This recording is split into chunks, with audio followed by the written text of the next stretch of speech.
like, not to be like weird about it, but now I feel inadequate because I don't have a story like this. Like if I had been an athlete, I never would have made it.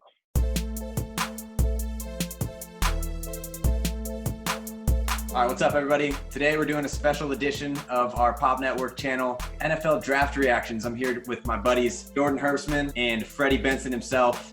Guys, what do we think about the draft? I thought it was unbelievable. I think just the whole relaxed atmosphere of the whole thing and how everything basically went off smoothly. Shit rocked. I don't know if I'm allowed to curse, but it rocked. We're doing it. I liked it. You could definitely tell that while it was good for the coaches, there was also a lot of downside having to communicate virtually for their draft pick. Some of the coaches seemed unhappy or really happy. It was fun gauging the reactions without having any of the coaches' audio. The worst part, though, you missed all the cool draft outfits. Now, who was it? Was it Henry Ruggs that got drafted in a robe? Yeah. That was nice. That was hot. We got to see a little bit of a different perspective on that home attire. Work from home casual. That's what it was. Yeah. All right. The other big thing here, though, the houses themselves. Who had the best one? We've got Jerry Jones on his $250 million yacht. Kingsbury looking like he owns half of Arizona. What's our pick here? What do we like? If I was going to choose one to be in for the draft, I would choose Kingsbury. He's probably got like 5 different zip codes going in there. Yeah. But I think if you look at like what best matches the persona of the person, Jerry Jones just fully embodied the rich, evil owner. No, I'm going to go with Kingsbury as well. A, because that is a house that I've seen before on some sites that I shouldn't mention on air.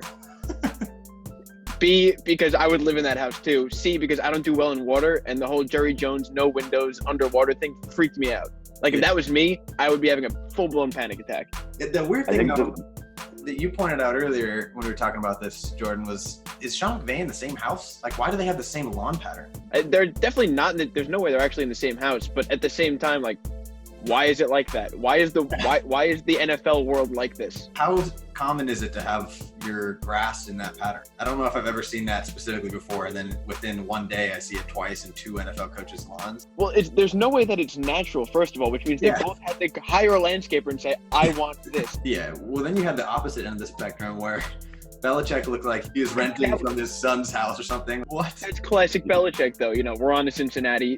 His whole persona is, I'm not going to decorate my house whatsoever.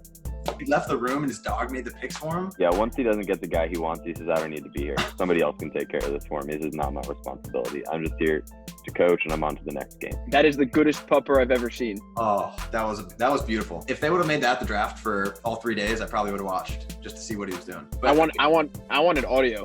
I wanted live audio with the dog. I wanted audio for all this stuff. There's that clip of Sean McVay. What is he yelling at? Did they make a pick without consulting him? He looks pissed. Yeah, I don't know if you guys saw, Bill O'Brien did kind of the same thing. Yeah. Where he blew up at his desk, but he's the coach and the GM, so I don't know who he was yelling at. He's just looking to yelling at himself. My GM's an idiot. Okay, the real controversy of the at-home content, though, was the kid pooping. Poop City. Everything about that shot with Vrabel's house, from the kid pooping, the guy wearing the onesie, Vrabel having a massive lipper in, like, no matter where you looked on the screen, they panned him, he's sitting there, he takes out a donut-sized wad of tobacco and just spits it right into the cup. Like, I will say, tape has come out, and it looks like people are moving around in the background, so unless Vrabel's house is weird and there's pooping going on with other people in there, I'm on the side that he was not pooping, but I'm not willing to rule it out yet. I need a sworn affidavit from the kid in question that he was not pooping for me to believe that he was not pooping. Come on. You pooped on national television. All right, speaking of performance, Roger Goodell, what do we make of this? Night 1, he looked like he was pretty ready to go, and then halfway through, he's suddenly in a different outfit. Night 2, he's slowly falling into his chair. It looks like he's going to fall asleep. And night 3, he completely gave up. He could have put Siri on there to do it for him. What do we think of this performance? It's kind of like everybody working from home. Like, first couple of days, you get dressed, you wear the polo, you feel good, you do your hair. And by like the Thursday of the first week of quarantine, I was naked on Zoom. I thought Goodell did a good job. I really liked him just embracing the booing. It came out before that he was going to have virtual boos. I think that's an awesome move. I thought it was interesting. You needed some type of vibe in there, but a little awkward. The booing was kind of awkward, but I think as a whole, Goodell really came across as a little more human than he has in the last, 5, 6, 7, his entire life. I think all in all, it was a plus for Big Raj. What was not a plus? The horribly sad stories after every pick. I thought this was a joke at first, but T. Higgins actually replied to this, so this is not a joke. Hometown, Oak Ridge, Tennessee. Finalist for 2016 Mr. Basketball. Sister, Kiki, played basketball for Middle Tennessee State. Mom, Camila, fought drug addiction for 16 years. They put that on a graphic. What? That's a real thing. Facts about T. Higgins. His sister plays basketball and his mom's a drug addict. Isn't that great? Like, not to be like weird about it, but now I feel inadequate because I don't have a story like this. But, like if I had been an athlete, I never would have made it. In other news, all right, now let's talk about some of the player stuff itself. To my Jets fan over here, what do we think of the draft? I know you were hesitant at first. What's your overall Jets take? Yeah, I did not like the Mekhi Becton pick at first because he reminds me a lot of Eric Flowers, the left tackle the Giants took a few years ago that ended up being a bust just because they're both really big and really athletic. They're both kind of high risk, high reward picks. Right. I completely changed my tune when I saw a clip of Mekhi Becton playing basketball in high school, and he was like 30 pounds heavier than he is now, and he was just destroying dudes. I love it. I'm all in. Even if it doesn't pan out, I want to be his friend, honestly. Yeah, well, his first quote was a good one. I've never been to New York. I know the Jets had Brett Favre in the past. I know they had LaDainian Tomlinson in the past. So he knows his history. Brett Favre, Jets legend LaDainian Tomlinson, Jets legend Ed Reed. He's got all the history down. Those are the only three players we need to know about Jets history. Oh my gosh. The quarterback situation was one that I know everyone was looking at for a while. And I think it ended up going the way that we kind of thought it would with Joe Burrow, then Tua. What are we thinking about the order of these picks? Yeah, I think it was pretty much as expected. I thought the Lions were going to trade their pick to drop down to 6, but I guess the reports are that they didn't get a good enough trade package to be able to do that. It would be interesting to see if Tua didn't get hurt and had a full season, where he would have gone, because I know there were a lot of people that were higher on Tua as a quarterback than Burrow, but just the question of injury and Burrow being from Ohio, that was kind of a lock. Yeah, I mean, how about Joe Burrow? Like, before the season, he was like a 6th-round pick or a priority free agent, goes and tears up the SEC, wins the national championship, becomes the first overall pick. I think after watching him play for LSU, he had to go first overall. You know, there was no question about it. I think the order was definitely right. I like Justin Herbert. But I do.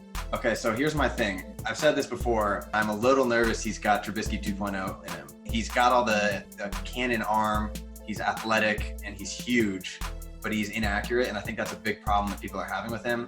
I'm worried that we could see a little Trubisky out of him, which is obviously a low. But then he does have a high ceiling with all those natural tendencies within him. So he's one, as somebody from LA, I would like to see him play well, but I'm worried that could be a mess. And I also want to say, am I the only one who thinks that the Joe Burrow for future MVP, Hall of Fame, whatever, is not a lock yet? I don't know if I'm entirely sold on him.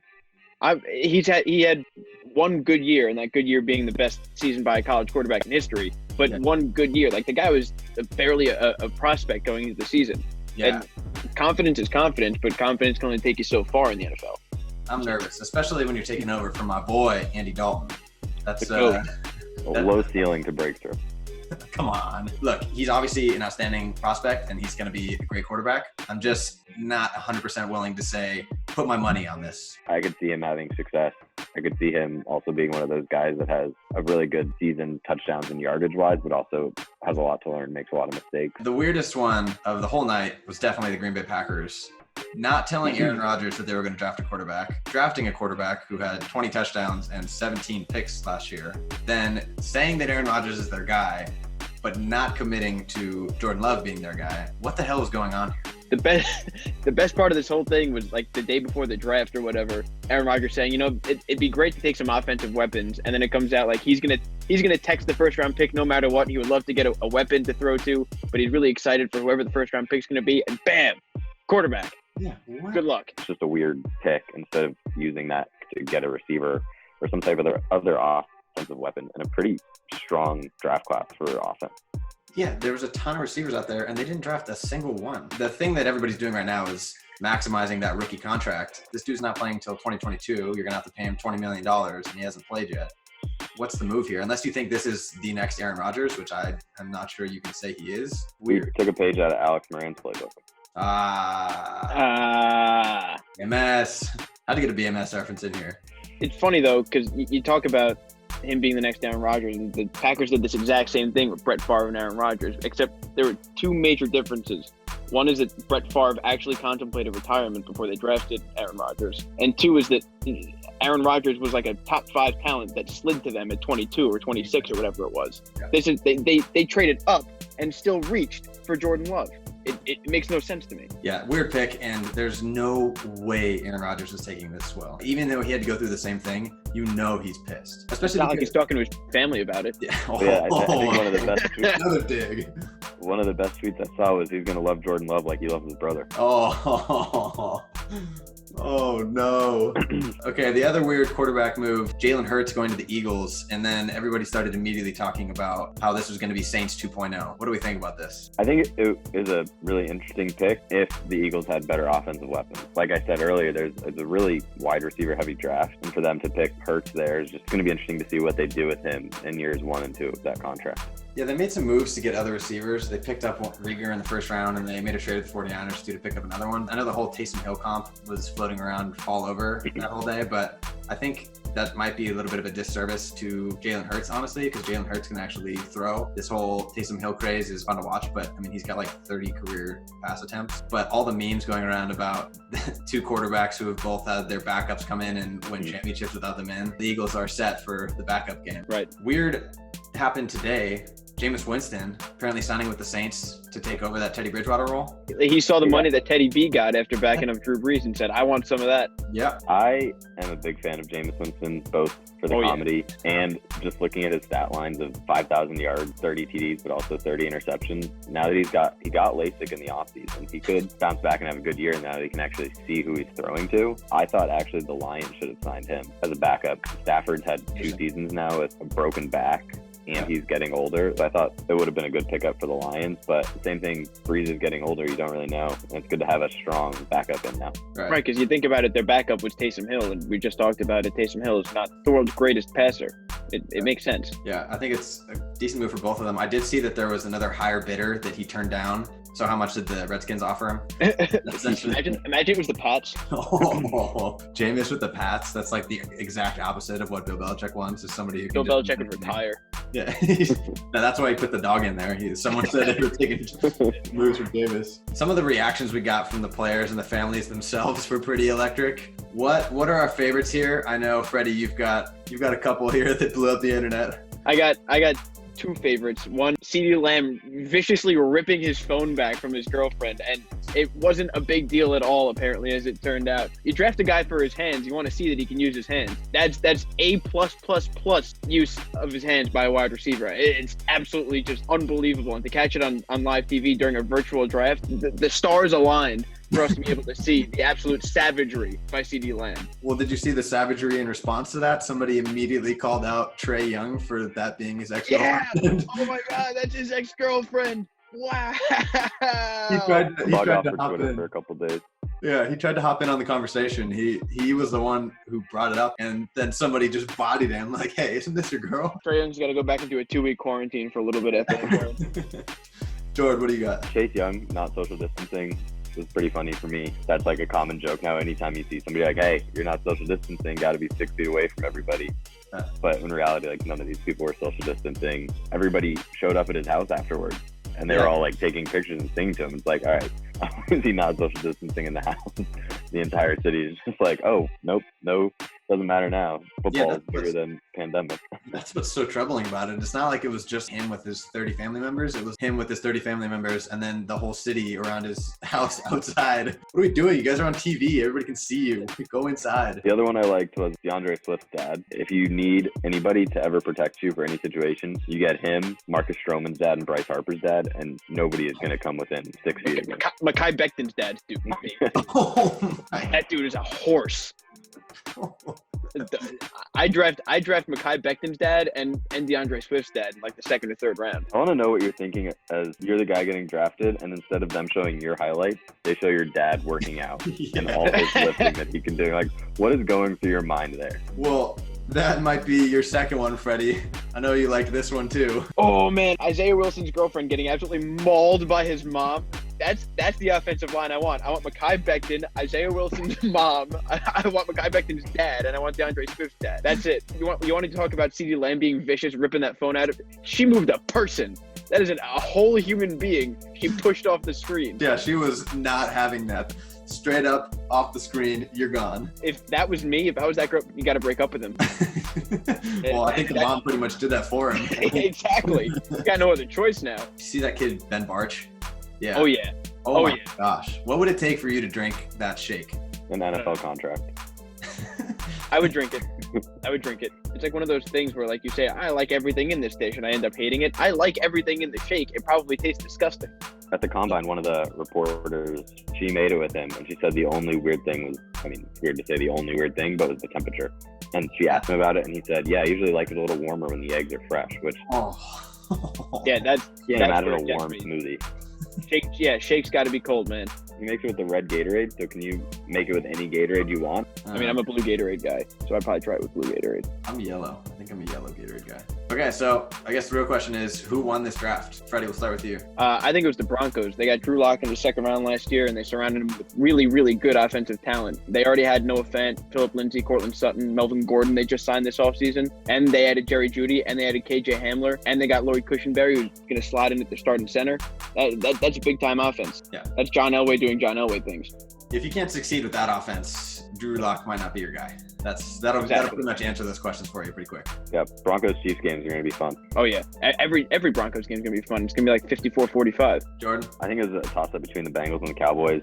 Bengals, obviously, with Joe Burrow, but they also surrounded him with some good weapons. T. Higgins, watching him tear it up at Clemson. And then the Cowboys, just a weak division. And for them to add CeeDee Lamb, they added another weapon for Dak. They were already the heavy favorite to win that division, but now with the new coach, they really should have no problem winning that division. My winners of the draft, I got to go with the Baltimore Ravens. This offense is going to be so nasty. They picked up Patrick Queen to play linebacker at LSU. That guy is a stud. And then you add J.K. Dobbins, who, as a Michigan fan, Jordan, you'll know, absolutely tore it up in his time at Ohio State. And then you got Madubuike, who everybody was talking about before the draft as well. They added all these different pieces, offense and defense, but that offense is going to be so scary. There are a whole bunch of really, really good offenses now.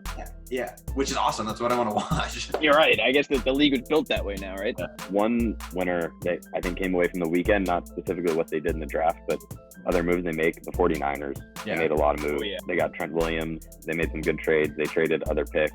They freed up some spots to bring in younger players, and they were already in the Super Bowl last year. So it's kind of rare that you see a Super Bowl team have a mid-first round pick. Yeah, the Dolphins were another one of those teams for me too, where last year they got rid of everybody, but then were trying to win, and they almost blew that by beating the Pats at the end, and they still ended up getting Tua. If he's even remotely what he's supposed to be, they got an absolute party. So. Yeah, and along the same vein, the Vikings half tore it down beginning of the offseason, then had 17 picks this weekend. Talk about a quick rebuild. I thought it was a fun draft. It was honestly way better than I thought it was going to be, and it was so rewarding to have some sports back of some kind.